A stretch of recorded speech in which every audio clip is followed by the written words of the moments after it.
Hello, everybody. Welcome back to Roll for Opinion, our TTRPG podcast on, everything TTRPG. We do game reviews. We talk about Kickstarter projects, things we're excited about, yada, yada, yada. I'm your host, Gabby. And I'm your host, Caden Kai.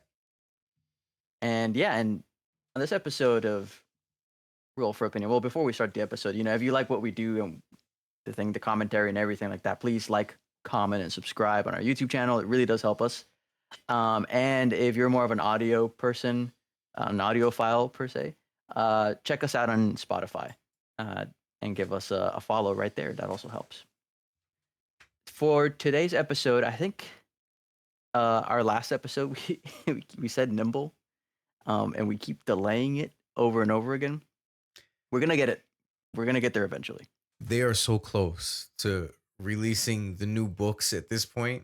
I would love to have them in my hands for the Nimble review. That would be nice, actually. Do you know when they're releasing the books? November, I think. Oh, that's nearby. So maybe we should just push the review back until November till we have the physical books. Well, actually, now that I say it out loud, November doesn't seem that close.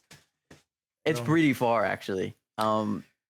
Yeah, I mean, we might get a few games in between, and then that way we have like a better review. To make a long story short, we did like the game. We just kind of want to play around with it a lot more, and I think that's a sign of a good game.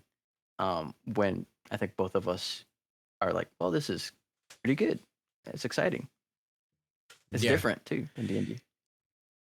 Just a little teaser at the review. It was rules tight the way he described it. So there was a lot more. It was a lot of options. So it didn't slim down on options and things to do, but he was able to manage the rules to where that's not overwhelming and it's still nimble. That's right. Yeah, I think that's great. Yeah. But yeah, let's not get too much into the review today. This episode actually, it's gonna be a short one. This time we promise. I think. Yes. We'll see what happens. Yeah, we were gonna do a review on Fomoria because we ended up playing it. We will do that one soon as well. But instead, we decided to do something very different that we've never done before, and we're actually going to talk about our own personal project that we're working on. Wait, before we go further, as of right now, you meant Strigovia. Yeah. Did I say Fomoria or Strigovia? Strigovia is the next. Strigovia. Oh my God! Sorry, they ended. It's like it's they sound so similar. Yeah, it's too many games. Strigovia. That was the reason why we didn't plan for it. Okay, but today we're going to be talking about our own personal project that we're working on. Caden actually started it, and I kind of bandwagoned onto it, and I think it's a cool thing. So, Caden, you started it, so how about you introduce it? What are we talking about? Okay. It's a one-shot adventure that's gone through so many systems, about as many systems as I have, called Tomb of the Moon King. It was actually, I wrote it, and this sounds cheesy, but I wrote it on the night of a full moon. And that's what gave me the inspiration for Tomb of the Moon King. I was like, wow, that moon is huge. And I stayed up all night writing it. And I kind of wrote it onto four or five pages of just notebook paper. And then I ran it a week later and people liked it. So I was like, that's cool. I'm going to keep using this one. And when I say I ran it on Start Playing. And when I do my, when I run my paid games, I use that one as a paid one shot often. Sure. No, and I've played in it too a couple of times. I think I played it for Daggerheart. And that was really good and enjoyable. And then I also played it for Vagabond, and that's where we had our issues with Vagabond. But yeah, this is to my understanding, you want to make this mainly into a Daggerheart one shot. Yes. In this case. Yes, for a couple reasons. It's meaty as far as one shots go. I mean, I've seen chunkier ones, but that's one shots that don't know how to be one shots, like most of them. Because it's kind of hard to hit that sweet spot. This one, I feel I have narrowed down to an actual one shot, no matter how you play it. Yeah. And with Daggerheart, it makes it kind of quicker and more entertaining. I have to agree. I read through it, played through it as well, and I think it runs just about at the right length that you want a one shot to be. It's not a 6 hour thing, which is crazy. It's I would say at most it's going to be 3 hours, 3 hours 30 minutes at most, right? That's if you like try and do everything. Maybe You don't think so? 4 or 5 with the last group. Oh, it went 4 or 5. Well, how many people was it? I have 5 people. It does make a Five. difference. You get three It people. does. I made it for 3 to 5. So if it's 3 people, it will run like 2, 3 hours. 3 hours probably. Yeah, 5 people is a lot. Yeah, that happened with one of the combat situations where it's like trying to get everybody around to do stuff, and it can drag along a little bit. Um, but yeah, we're currently working on that. The the thing that's kind of that we're going to be talking about today is sort of the world building, right? Because to my understanding, you built this one shot with the Age of Umbra campaign frame in mind, right? Yes. And I think it would be nice to, Age of Umbra is great. We love Age of Umbra. I think it's cool, but it'd be nice if it was, you know, our own world, something different. That being said, if anybody, which I know this probably sounds crazy, we've got like 8 viewers, but if anybody plans on playing this game with me at any point, you probably should just stop listening because every lore drop is a surprise ruined. There's not much you find out before you go into the game, other than the setting. So just stop right here. Come back later. Yeah, like slight spoilers ahead of time. Um, we might not end up actually talking too much about the actual story beats of the Tomb of the Moon King, depending on what we want to focus on the world building, right? Because I'm assuming, well, the way I guess we can start talking about it now. The way I was envisioning this is that these events of the Tomb of the Moon King take place in a much bigger, right? Or do you want to make it like everything revolves around this Moon King? Well, see, here's a spoiler. In order to talk about it, I have to talk about the Moon King's No, for lore. sure. Go right ahead. Yeah, Yeah. people will get spoiled if they want to listen. So the lore of the Moon King is it's tied to the Age of Umbra lore. So with the in the Age of Umbra, the gods had abandoned the Halcyon domain and left it in constant darkness and overcast skies and souls that never rest and all that. And the Moon King had thought he had a vision given to him by the gods at some point and again fell into this religious fanaticism that he confused for devotion. So, in order to build a world or a campaign frame, you've got to kind of start with that part of his backstory, right? So, the gods might be absent, or maybe in this world or campaign frame we're building, the gods were never there. Maybe it's kind of like the real world where faith is blind and you have to go out on a limb to believe anything. Yeah, absent gods, right? Made by people. That would actually, I I did have an idea though, yeah. and this is based on something I wrote a little bit before. I had envisioned a world where it used to be like the typical fantasy, high fantasy D&D world, right? Where magic and life were both intertwined, and people were wizards, magicians, kingdoms and kings, and creatures that were magical creatures and heroes, right? And that's what the world used to be.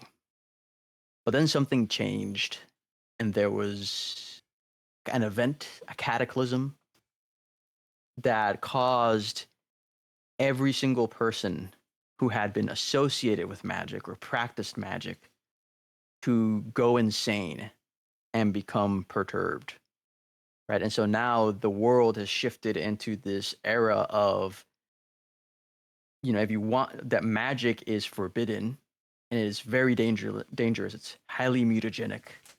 and it will drive you to the brink of insanity. It is an era of time where people live in constant fear. Heroes are no more, and kingdoms and kings don't work for the common folk. They work to stay alive and for themselves. And that's the setting for the Tomb of the Moon King. Because I thought, well, this guy, he goes insane because of magic, right? And that the whole thing. I don't know. What do you think? Yes, yes, and yes. Hold on, because this will fit right in with Daggerheart. Believe it or not, because even though Daggerheart's high fantasy, heroic fantasy, and everything's based on magic, the players could be one of the few rare practitioners, and kind of like in Age of Umbra, you'd have to keep track of scars. Uh, I think maybe some kind of system where you gain insanity points or something, some such like that, insanity tokens, and Yeah, I think that's great because I was thinking that too. I was like, okay, so that's the setting, right? But how are you going to incorporate that when players who will inevitably want to play a magical character, how will you make it so that it tracks? Because we're not gonna say, well, you're the PC and you're special and you're immune to this whole thing. That's kind of lame. Um, and yeah, and that's one of those things that I haven't really thought about yet, like mechanistically, what can we change? Because like every campaign frame in the book, at least in the base book, they have like their own little unique thing. Like I remember in the Witherwild, you get the Witherwild curse or something, and that could affect your hope. So we do need to figure out a way if we wanted to turn it into a campaign frame or put it into the Tomb of the Moon King. Might be a bit outside the scope, but a way to punish players for using magic. I have a couple. I got a couple ideas. Um, Ooh, hit me up. I got a I'm couple. taking notes. Maybe it's very hard to earn a sanity to gain insanity at a low level, but the higher level you get, the easier it becomes. Um, Maybe on critical fails, you'd roll on some kind of table. We'd make that percentage die low. There'd be some kind of chaos effect for critical fails when using magic, and one of the numbers that you'd hit would cause you to gain an insanity point. We'll keep it low. Maybe make it a D20 for the critical fail table. So you got, not only is it only when you do critical fails, but it's a 1 in 20 when you roll on that table that you actually gain sanity points, and maybe that number goes up during the higher tiers. Wait, but there isn't a critical fail in Daggerheart. You can make one. Oh wait, that's right. Oh my There, gosh. I feel like if we make Yeah, you're one, right. That was so D&D. I know. I was like, if we make one, then we start making too many changes, But and then the game's different. It has to be slight. As I do like the idea of like, we couldn't do it on um, crits, actually, like in a critical success. You get a bonus and a and a chance to earn insanity.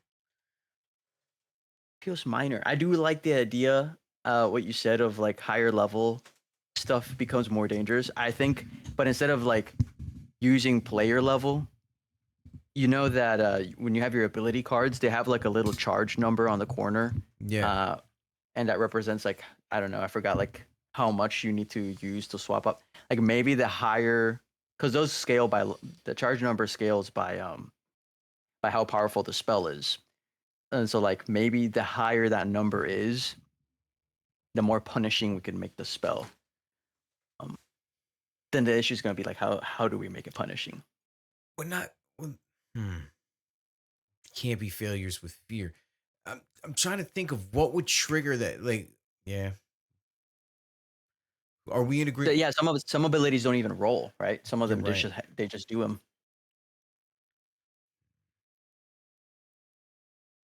I I'm at a loss. I am thinking, okay, this could be tough. Oh man, this is where it goes to. We need to review every single character class and make sure we don't break anything. Because I'm also thinking, well, what if it drains some additional resource? But the reason I'm a bit concerned of doing that, and then once it drains it all the way, then it starts having like delirium effects. But the issue I'm concerned about that, and I'm hesitant to go all the way on that, is because there are certain abilities that probably do already take up a resource. So taking double that just makes that might, Maybe you you know, start. Maybe you start with a full bar. You know, maybe we have some kind of tracker that starts with a full bar, and as you spend these things, it goes down. You could replenish that bar, but it only replenishes a certain amount per rest, right? And mhm. you make it require a lot of rest to get back to full. So the chances of you hitting zero increase as you go along, and when it hits zero, then you're at risk of gaining some kind of mental illness. Yeah, That's when the phenomena happens that drives you crazy. yeah. I like that. I think I do want to incorporate a like in Mothership, they have like the table of panic checks, like panic stuff. It's not like an Yes. actual physical wound, but a mental wound. I actually do. I think that would go super well with this type of game. Um, Now having an additional bar, like a sanity meter, I'm guessing would be like the appropriate idea behind it. I'm also skeptical of introducing like a new form of currency into an already set game because then that means people now have to track an additional thing, right? Well, there's got to be some kind of risk to them using magic, or you could have some kind of story out that makes sense for the world. Maybe, Oh, that for sure. That for sure will happen, right? Because people will be afraid maybe if there's you use magic. maybe there's safe ways to do it, but it's guarded, right? I was thinking of like an inquisition that hunts magic users. They themselves use magic, but I like that. guard how they protect their sanity as a secret. Ooh, that's good. I gotta take a note on that because I have an idea The how they keep their sanity a secret.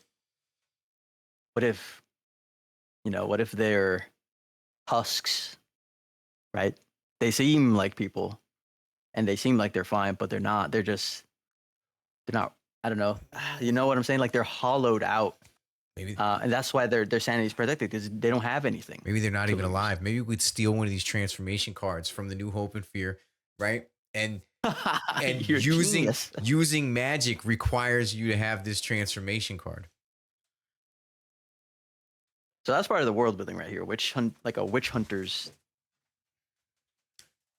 type, I you like say? calling them just the Inquisition. You know, The Inquisition. they're probably like evil at its most, authoritative. They go and ruthlessly question and hunt down magic users and kill with impunity. It could be one of the big bads of the entire campaign because who likes living under that, you know? Yeah, no, no, I think that's great. Do you know that? I don't suppose you've read. There's a book series called "The Shattering Earth" by N.K. Jemisin. It's a fantasy. It's really good. I really recommend it. Basically, in this world, in this fantasy world, I don't want to spoil too much if nobody's read it, but magic revolves around understanding how the tectonic plates move, and so it's like very geocentric. Now, and this magic is very, very dangerous because these people can cause city leveling earthquakes. So there is a guild um, very much dedicated to either hunting down and exterminating these magic users or taking them in from very young at age and training them to be basically like the most self-disciplined um, in favor of the kingdom and whatever the empire says individuals ever. And if they don't, what they do is they take them and they assimilate them into their guild. See, the people in this guild, these witch hunters, were also the same people who had this magic ability, and then they went through some sort of change that turned them into these ruthless hunters of magic users. I'm thinking of a similar thing here with this Inquisition. We could list it under the touchstones. You know how they go on the campaign frames, the places we Oh, right. draw I do. inspiration from. I love the touchstones. Also, Wheel of Time. If you've read that, I haven't. I started watching the TV show. well, the true source of power for male magic users was tainted like during like this war with the Dark One, and they would be driven insane just by touching it. So they would hunt down male magic users basically and just take them out before they become a problem. And then there was these group called the White Cloaks that were all like super religious and called them all magic. All of it was evil, and they would hunt them both. You know, I like no. I always like the groups of hunt like groups that were used to be magic users as well and hunting like their own people. And they've been changed in a way. The Witcher also has that. Okay, so let me write this down. this is great. That's no, that's good. No, this is pretty good. We could Um, release the campaign frame like following the adventure. Look, if you like more, look for the campaign oh, for frame. sure. I think we should definitely do that. I think there's like meat and potential here. Um, but let's turn it back into the Tomb of the Moon King because I know these witch hunters aren't necessarily going to be there. Although I don't know if you saw in my notes and the Google Docs, I said like some of the NPCs we could actually just people don't want to like workshop an NPC with their party. We can just have like a list of stock characters. One of them could potentially be one of these witch hunters, and that they're accompanying them to go and get the Moon King. Yeah, the woman in the second encounter that's optional. That if they take the false trail, could also be um Oh, part of the Inquisition. witch hunter. Yeah, I like that. The Inquisition. Okay. Um. So okay, no, I think I if you like that setting, I think we could definitely make that setting work. It's a world that's broken by magic and turned upside down. I do want to hang on to the absent gods. I want to handle divinity as a leap of faith. It makes his it makes his fanaticism even more, fanatic. If there was never gods to speak to, and the Moon King is Like just that. off his rocker. Do we want to say so? I think we don't have to address that into one shot.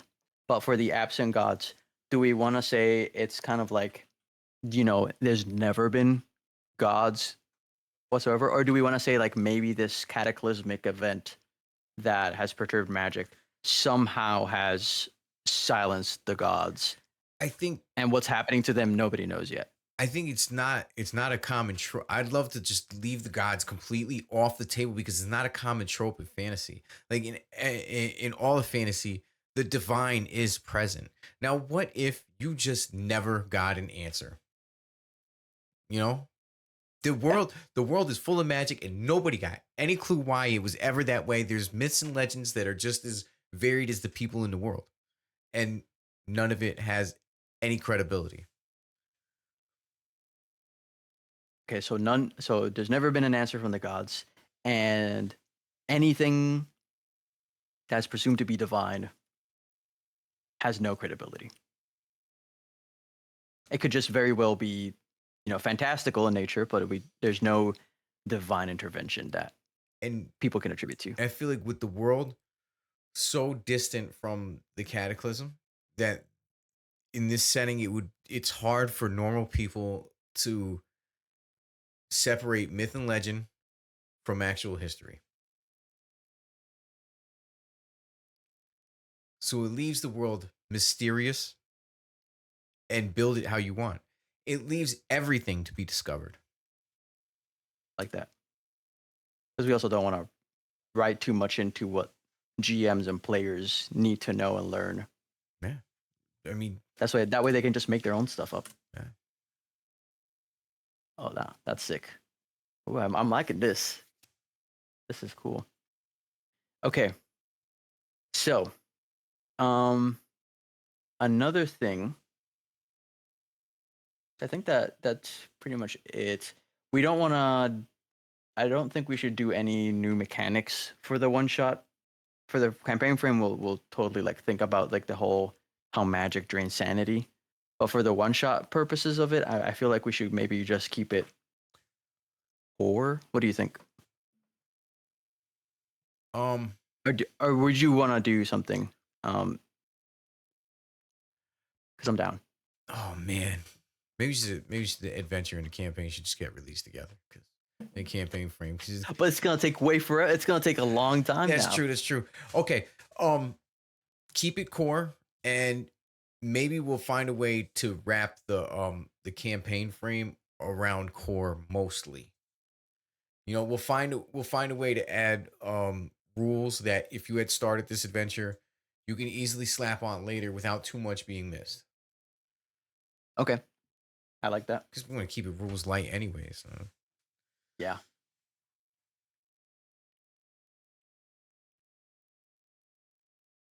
lights. Ooh. Okay. Um. And so I guess I also wanted to ask you, who's the Moon King? Like, what was he doing beforehand? Was he a king or was he a regular Joe who wanted to make a kingdom? What was he? give you the story. Just 1 second. I got an idea for the sanity thing. Maybe there's a way where you only got to roll 10 times a campaign, every level up, or 9 times a campaign. Every level up that you as you increase in power over the levels, that's when you roll your risk. But we could circle back to that. I'll just leave that idea on the table because there's so I'll many take. different ways. Yeah, I'll put a note on that one. Let me. So every level up. Every level up a possible roll. Then you would narrate how your player increases in power or comes in more contact with the aether and what it does to their being. Oh, that's another thing. What do we want to call magic? I mean, because I know in the frame, you say Aetherverse or Aetherweave, which is the Age of Umbra way of calling magic. Do we just want to use our own term? Do we just want to keep it calling it magic, or do we want to call it something else? Well, if it's going to be for Daggerheart, I think Daggerheart in general, they call it aether. Oh, they just call it the Aether. I Okay, think I think that's part of the core in Daggerheart. Let me double check because I don't think I yeah. know anything. I just said they were critical fails earlier, so Oh, let's see. I'm well, liable to forget everything. I was gonna say I don't keep up too much with the lore of Daggerheart itself. So, I I swore I've heard that as I read through the book, but I don't keep up with lore of a lot of things either because I just make up a lot of my own stuff no matter what a book uh, says. yeah, that's why I was like gonna say it's like we might as well just make it up now, and Yeah, people if can you call it what they want. want, but I've been building a lot of settings and I've been playing with words to calling the power, and nothing I come up with seems to sit right. Mana, I like mana Hmm. because that's a classic. Yeah, And but that one I had a friend who debated me on this, where it's like, oh, is mana and magic the same thing? Um, his stance was that it wasn't. It's like two different things. And so that I was like, I can kind of see that. I can see that it's two things. Mana is what powers magic. Exactly. That's what he was saying. But it is difficult because right that's where the creative sauce comes from, right? That's where like when you read a fantasy book and they somehow make magic re-original again, you're like, whoa, this is great. So we might want to sit on it a little bit to think about what we're gonna call our magic and Wait, how it's gonna be perceived. Yeah. there's all kinds of evocative things you can call it. You know how they call it the weave in some things, or the aether weave, or the source, um Sauce. sauce. Maybe they No. just tap into the sauce. That's it. Yeah. I would love a cool campaign frame where everything's like slang like that. Like that for a later date. That would be another cool campaign frame Oh, that'd where be cool. you know what I'm saying, where everything's kind of like modern but its own slang kind of, and Yes. it's still high Yeah, yeah, fantasy like medieval setting, but it talks like now. exactly. Or like you can just focus on like one small section where they do use slang a lot, and Yeah, then you bring that to the rest of the world. yeah. Yeah. got like a modern vibe though, you know, without the technology. Well, that's what they kind of tried to do. The movie with Will Smith is based on a book. Bright was it or something? I love that movie. You liked it? I did like it. I don't care what anybody says. You know what it reminded me of? A D20 Modern, like the game D20 Modern. Yeah, yeah, that's what they were going for. I like the idea. I just didn't like the execution too much. And I'm a Will Smith fan. I mean, That no, one. it could have been better, but that's why definitely the execution could have been better. But I like that world. I thought it was a cool idea. And I liked it because of the idea No, that world was sick. and the history of the orcs in the. Like, it was crazy. It was. I'm still over here looking for Aether. Well, I think that's based on a book. So if you like the movie, you definitely should check out the book. What are we gonna Yeah, call magic? let's put a pin on it. We can. Juju, shine. No, not Juju. Juju. Anything. um. How? What do you? Okay, so I'm a big fan of things that seem holy that aren't. Um, and one example, I think, trying to think, because you haven't. There's an Elden Ring. Like there's a lot of the magic is like golden and light. It looks like the sun empowers magic and everything. But it's bad. It's terrible. It's not something that's good. So what if we kind of you do the same thing? And I also like this with the Tomb of the Moon King, where his whole thing is the light of the moon is consistent throughout the whole campaign. It informs the time clock progression. It informs his abilities and his whole vibe. What if magic was just light? Right? It's all light. And we call it the light. And it's a maddening light that changes you. What do you think of that? And so every character's abilities are all flavored around light. It could be like, and that's the cool thing about light. It's, I don't know if you've seen the Green Lanterns or stuff like that. It could come in a lot of different colors and a lot of different ways and shapes. I don't know. What do you think? Yes, you can do You that. like it? Not I'll put all it as the an option. not all the way, but there's nothing I'm gonna like all the way because there's something, and when I find it, it'll be my campaign. It'll be my book, my source book one day. But I don't know. But I think maybe that could inform the name of this resource you burn or this thing you gain as you use the magic. We can call it lumen. As you gain lumens, you get closer towards insanity, or as you lose lumens. Maybe it's the light that protects you. Maybe it's the light that damage you. I don't know. Yeah. No, I like that. Lumina, Luma. I think the in is overused. Num Luminera, Lumina. Lu- Luminera. No, we can keep coming up with names. I like that. Or we could, go a bit more different. And the candles, Candelaria, and Candlewood. Nah, that doesn't sound as good. But I like the light, and then it kind of also gives a.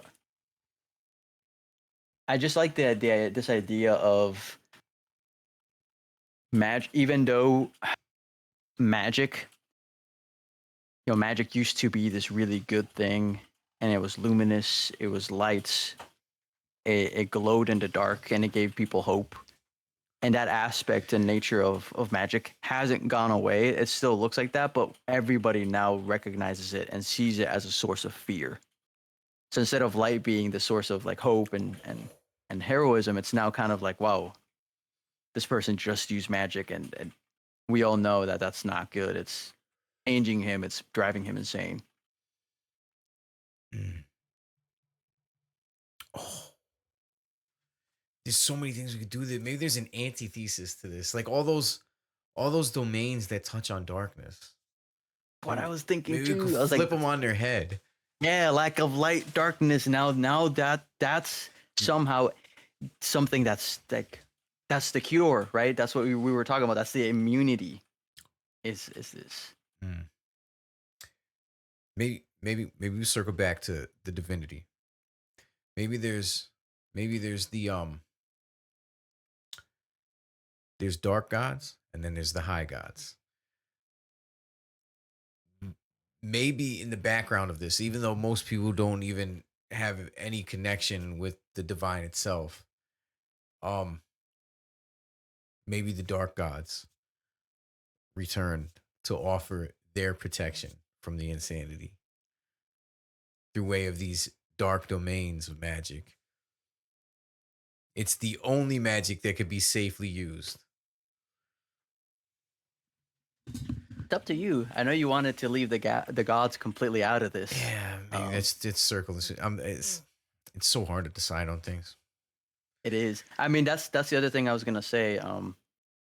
Like outside of the whole setting and everything, a play like what a player character or a mortal on a regular person knows in the world is going to be very different from what we know as the creator or the consumer or the reader, right? Like we can know, okay, there are gods actually, but nobody in this world knows about it. That's true. When will they know about it? Or who will know about it, right? Those are always going to be sources of interest for people. I also have another idea. We can still leave the gods completely absent, never have been, no proof of their existence, and introduce creatures like, how they had the faint divinities in all the campaign frames? Yes, I love those. We could just use dark divinities. They're almost mythological creatures in natures, but they are they are they're not gods. They're fallible, although way more powerful than the average mortal. Yeah, no, I They like have a that. comprehensible existence. So I like that because part of what I had in mind as well is, you know, back before the shattering happened. I don't know what we're going to call this event that switched magic on top of its head, but back before maybe the shattering or something like that. But back before that all happened, there were these faint divinities that were holy in a sense, right? They encompassed lights. They used it to help people and you know create hope and heroes and mold them, kind of like you would do in any campaign. But now, once magic changed, something made magic change, and it made it this mutagenic insanity thing.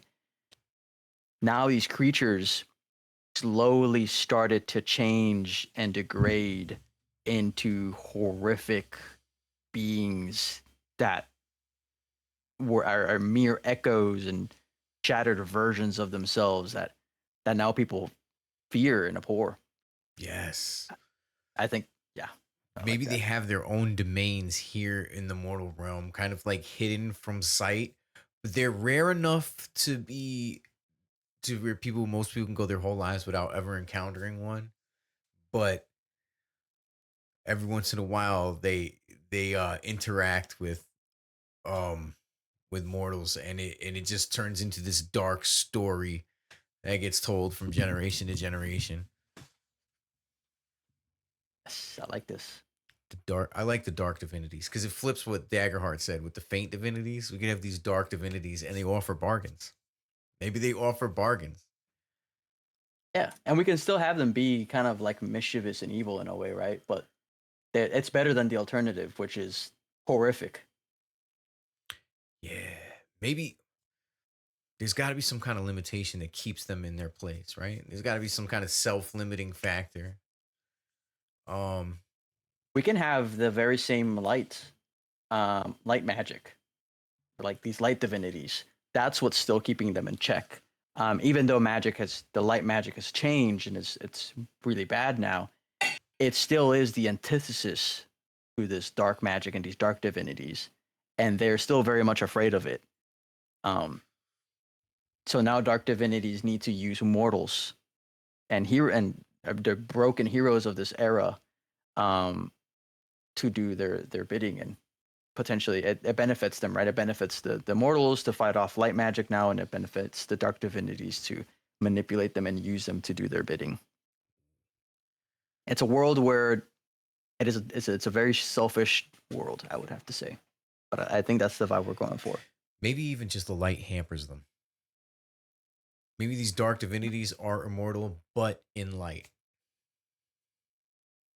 They're mortal in light. They're immortal, but except for when they're in light, Okay, I like that. Yeah. it keeps them relegated to the shadows. You know, what I mean? Like they have to just stay there, or Or they risk yeah, being killed. who wants to risk forever? Yeah. I don't know. That's good. I like that. But yeah, so I think this is good. I did want to kind of do a little bit of discussion. How long have we been going for? Because I guess we're going to keep this one short. Oh yeah. Oh, an hour. Wait, hold on. Let me see this. No. That's no way. Doesn't it say in Discord how long we've been running? Oh yeah. Well, we recorded for we started recording after that though. Yeah, So we were talking for a bit. we're in Discord for an hour and a half, so I can't really see until I stop this recording. Wait, it says on the bottom here. Oh, 41 minutes. Okay, I think that's a reasonable amount of time. Well, before we finish it, I did kind of want to ask you, so you can let the audience know too. Who was the Moon King? Who was he originally, and was he a king? Absolutely not. He was just he was a regular guy. In fact, when he had his vision, it was when his village was under attack. In When it was in the age of Umbersending, it was um the pyre was out and the wall was breached and creatures from the Umbra poured into the village and slaughtered everybody. But he was hit by something in the head before falling unconscious, and he kind of falls down on his back and looks up to the sky and sees an image of a full moon. Whether it's a hallucination or an actual sign is never like discussed in the adventure. But later on, when he encounters during an archaeological expedition, he encounters this statue of this lunar goddess, and meets these creatures, the moonlit choir, I call them. He kind of thinks that there was a connection between that vision of the moon and this here, and completely devotes himself to some sort of alien mind that drives him crazy but gives him power. Okay, no, this fits perfectly then, right? Yeah. I think with the whole magic thing. So yeah, we can have the statue of the goddess be one of these absent gods that Yeah. people think exist but don't. And then this moonlit choir, we can just have it be one of these faint light divinities that used to be something good and now is like something terrible. Absolutely. That Okay, sounds great. I think that sounds pretty cool. All right. Well, All right, man. it's been good. It's 40 minutes, so we want to keep this one short. We definitely will continue to talk about Tomb of the Moon King as we will continue to work on it too. And yeah, if you guys are really interested in this, let us know in the comments if you have any ideas or things you would like to see. Um, yeah, we're pretty active on comments. And if you also want to join our Discord as well, we have one, and that's where Caden runs a lot more of his games, and you can join it and see what it's all about. Absolutely. Yeah. So for our next episode, we will be reviewing Stragovia. I got it right this time. That's right. We'll be reviewing Stragovia. Yep, we did a one shot with Katie, who was doing the